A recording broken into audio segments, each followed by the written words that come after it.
Call કર્યો હોય તો આપ વિડીયો મળી શકે। પછી ફરિયાદીને જે એક પકડેલા આરોપી છે લક્ષ્મીકાંત ચૌહાણ, જે પોતાને ન્યૂઝના તંત્રી તરીકે ઓળખાતા તંત્રી છે, એને ફરિયાદીનો સંપર્ક કર્યો હતો અને ફરિયાદીને રૂબરૂમાં મળી એના મોબાઈલમાં એક વિડીયો દેખાડ્યો હતો અને કહ્યું હતું કે આ એક અમારા સોર્સે આ વિડીયો આપેલો છે, અગર આપણે આ વિડીયો વાયરલ ન કરવો હોય સોશિયલ મીડિયામાં અને આનાથી રીતના ન્યૂઝ ન થતી તો એના માટે 10 કરોડની માગણી કરી છે ફરિયાદીએ। જ્યારે એમને કહ્યું કે આટલા પૈસા ના આપી શકું એટલે પછી એમને કીધું કે આપ કાલે ફરીથી બીજા દિવસે બોલાવીને કહ્યું 7 કરોડ રૂપિયા આપો, નહીં આપો તો 24 કલાકમાં આ વિડીયો છે સોશિયલ મીડિયામાં વાયરલ થઈ જશે અને અમે અમારું ન્યૂઝ ચેનલ છે એના ઉપર આ વિડીયો પકડો અને તરત જ રાતે આ બાબતમાં એફઆઈઆર દાખલ કરી બે આરોપીની ધરપકડ કરવામાં આવી છે। પ્રથમ આરોપી છે લક્ષ્મીકાંત ચૌહાણ, જે પોતે સત્ય ન્યૂઝના તંત્રી છે અને જે પાર્ટી છે એના ગુજરાત પ્રદેશના ઉત્તમ બીજા જે આરોપી છે જે સુનિતા છે એની રાજપૂત, એ આ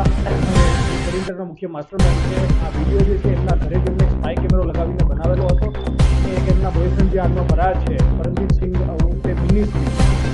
એક જીમના ઇન્સ્ટ્રક્ટર છે, એમને બેને મળીને આ કાવતરું રચ્યું હતું અને પછી એમને સંપર્ક કર્યો તો આ ચૌહાણ એમના થ્રુ આ જે 10 કરોડની જે કિંમત છે એમની પાસે માંગી તો આ ગુનામાં બંને આરોપી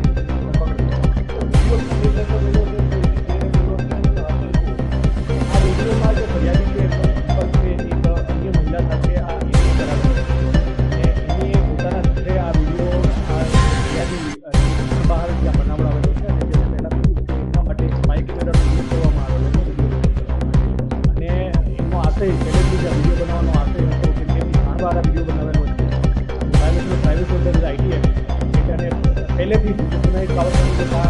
મૂક્યા હશે તો એ જે ફરિયાદી પાસે આજે જે વિડીયો જે છે એ 5 મહિના પહેલાં બની છે, ત્યારબાદ જે ફરિયાદીનો સંપર્ક જે છે એમના લાસ્ટ 1 મહિનાથી કરવામાં આવેલો હતો અને છેલ્લા 2 થી 3 દિવસમાં જે 10 કરોડથી 7 કરોડની માંગણી કરવામાં આવેલી એવી જે ફરિયાદ થઈ આ બાદ અમે એવી તપાસ કરી રહ્યા છે કે જે આરોપી જે પકડાયેલ એની રાજપૂત છે એના બોયફ્રેન્ડ ફરારો છે એની બી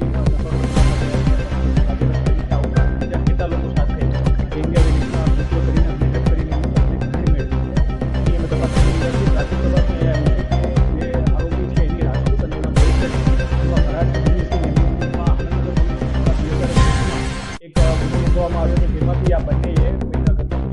પોલીસ ઓળખ આપીને માત્ર રકમ મેળવી અને આ પ્રકારના જો કોઈ વિચારના છે તો